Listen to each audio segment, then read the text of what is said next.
Дали по одлуката на монетарната власт да се задржи основната каматна стапка на исто ниво и банкарите ќе почнат да ги кастрат задршките на позаемниот капитал за домакинствата и за бизнисите? Каква е усогласеноста на фискалната и на монетарната политика? Одговор бараме од гувернирката на Народната банка Анита Ангеловска-Бежовска. Јас би почнала од прашањето за пристапувањето на земјата во единствената база на плаќање со евра. Апликацијата е веќе доставена, бизнисот и граѓаните чекаат конечно со помали провизии и побрз трансфер на финансиските средства, но конкретно што ќе бидат придобивките? Доставувањето на барањето или апликацијата за членство во СЕПА, која што значи единствена европска платежна област, може да донесе голем број придобивки, односно самата по себе представува историски исчекор, бидејќи овозможува пристап до европскиот платежен систем и користење на придобивките од тој систем и пред земјата да стане членка на Европската Унија.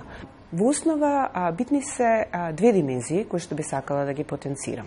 Тековно, според студија на Светската банка, се проценува дека трошоците кои што граѓаните во регионот на Западен Балкан ги имаат за извршување на меѓународни плаќања се 6 пати повисоки од трошоците на европските граѓани. Значи се очекува СЕПА да резултира со значајно намалување на трошоците. Втората димензија, која што исто така е многу значајна, е временскиот период во кој што се извршуваат овие плаќања.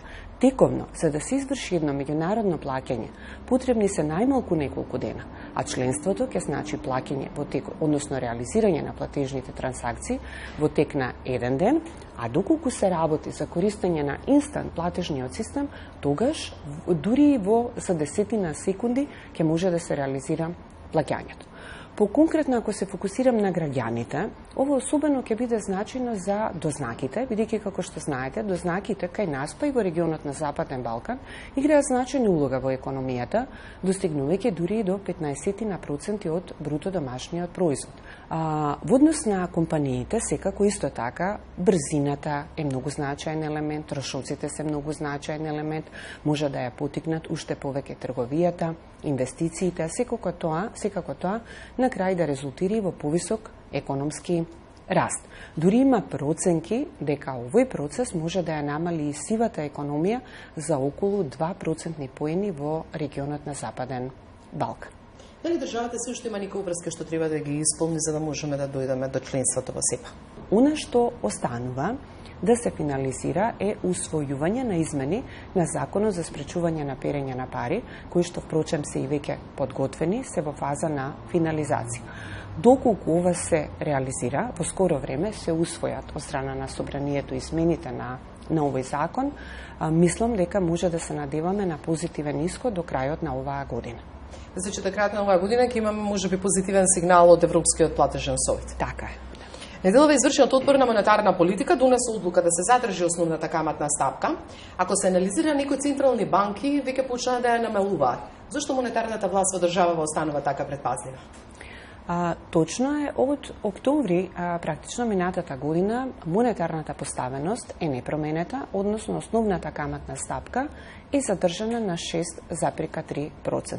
Во принцип, поставеноста на монетарната политика кај нас, а слично и кај други централни банки, зависи од два клучни фактори.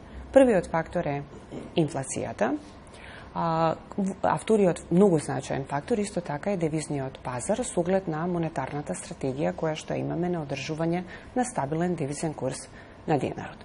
Кај инфлацијата трендовите се поволни. Инфлацијата се сведе на 3,2% на годишна основа, што упатува и на одредени надолни ризици околу нашата проекција за просечна инфлација од 3,5%. Меѓутоа, сепак, инфлацијата се уште се одржува над одредени историски нивоа, иако трендот, морам да кажам, да потенцирам дека е поволен.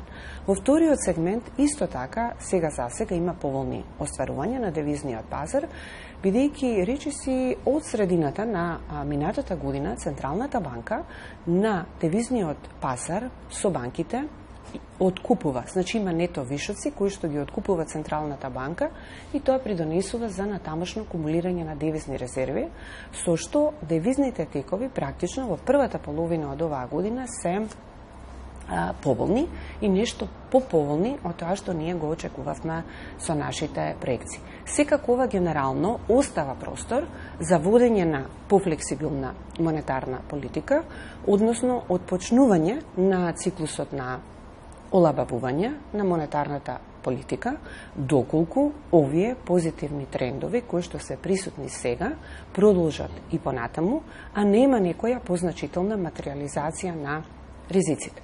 Вие не јавивте на прашањето дали се забрза кредитната активност, дали бизнес составот почна да зема повеќе пари од банките, односно дали домаќинствата штедат во истите? Да, всушност ние гледаме веќе тренд на забрзување на кредитната активност, која што минатата година заврши некаде околу 5% на годишна основа. Според последните бројки оваа година е 6,4% кредитниот раст. И тоа, овој кредитен забрзувањето се забележува и во двата сегмента, и кај корпоративниот сектор, како што посочувате, но и кај населението. Кај корпоративниот сектор забрза од 3 на 6%. Ова забрзување на кредитниот раст е финансирано од забрзување на депозитната база, растот на депозитите. Меѓутоа, она што е важно кај депозитите да се потенцира не само забрзувањето, динамиката која што ја гледаме, туку и структурата, поволните структурни поместувања. Например, кај населението, растот на денарските депозити е 13%, а растот на девизните е околу 5%, што значи многу побрз раст имаме на денарските депозити од девизните, но исто така и многу побрз раст на долгорочните депозити, кои што растат со двоцифрена стапка, некаде околу 22%, а краткорочните депозити всушност паѓаат. Структурни поместувања во депозитната база, кои што се говорат на некој начин за довербата и во домашната валута и во банкарскиот систем. Колку е купчето на девизни резерви? Може ли има некои ризици по стабилноста на динарот?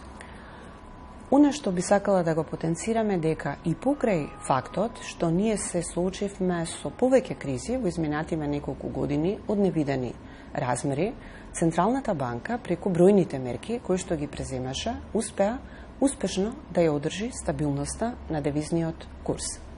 Но она што е уште позначено, гледано перспективно од сега па натаму, е дека тековното ниво на девизни резерви, кое што изнесува 4,3 милиарди евра, всушност е 40% повисоко од нивото на девизните резерви пред да почне овој кризен период, значи пред да започне пандемијата, што самото по себе говори дека имаме навистина стабилни темели и здрави темели во смисла на високо ниво на девизни резерви, кои што ќе послужат како гаранција и понатаму за одржување на стабилноста на девизниот курс. Ви благодарам што бевте гостин во Дневникот на Македонската телевизија. Ви благодарам многу на поканата.